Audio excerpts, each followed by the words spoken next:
What's up mga gang? Another day, another grind. So ano pang hinihintay natin? Let's go!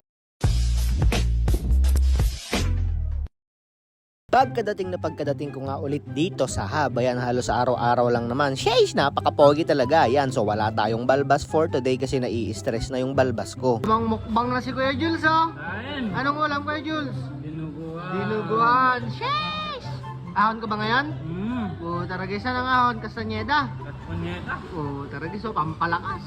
So ngayon guys, medyo masenso yung mga managers namin. Yan.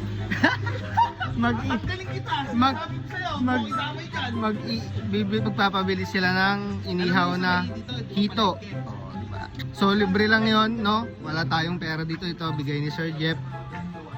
Yan, nag-treat sila. Di ba? Kakalibre na naman tayo ng pananghalian, men. Masarap ba ang ulam natin ngayon? Medyo. Maghihito daw ata. Sheesh! So ganadong-ganado naman kami dito ni Ian. Siyempre, libreng ulam na yon, men. Kahit patirik na tirik yung araw na yan, hindi yan uubra. So, yun guys. Nakarating na kami dito sa may papuntang San Luis na. Hanggang ngayon, wala pa din kaming nahahanap na nagbebenta ng inihaw na hito. Men, legit. Napakahirap hanapin nung cravings ni Sir Jeff. Grabe. Wala ba? May nahanap na pa? Wala pa? Wala pa. Wala pa, men. Dito na kami sa papuntang San Luis na, legit, men. At yun nga, nagkaroon naman ng problema sa paghahanap ng hito kasi tanghali pa lang, syempre wala pa talagang nag-iihaw ng ganitong nakaabot na nga din kami ni Ian dito sa may Wesleyan. So yun guys, bad news.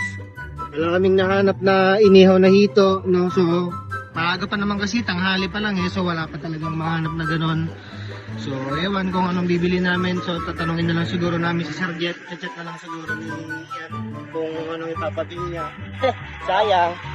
Wala nga kaming nahanap na inihaw na hito kaya inuna na muna namin yung pinapabili dito na Sir Marbs na chicken. Actually, yung inihaw na hito naging pritong manok din lang kasi wala talaga kaming mahanap. So, sayang, inihaw na hito na naging manok pa. Alright guys, may pupuntaan kaming handaan na Sir Jeff. Mag-uwi kami ng mga pagkain dito kasi para makalibre na naman tayo ng gabihan. Sir Jeff naka-ready na siya.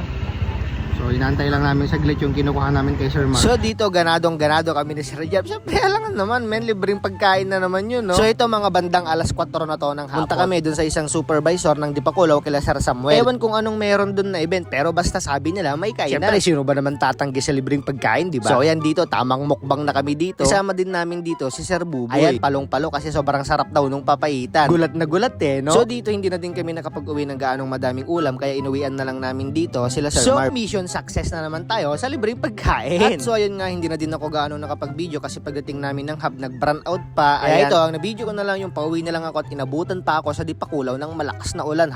So ayan, dito medyo tumiling ulan pero malakas pa din yan. So paano ba yung mga gang? Sa susunod na lang ulit. Bye!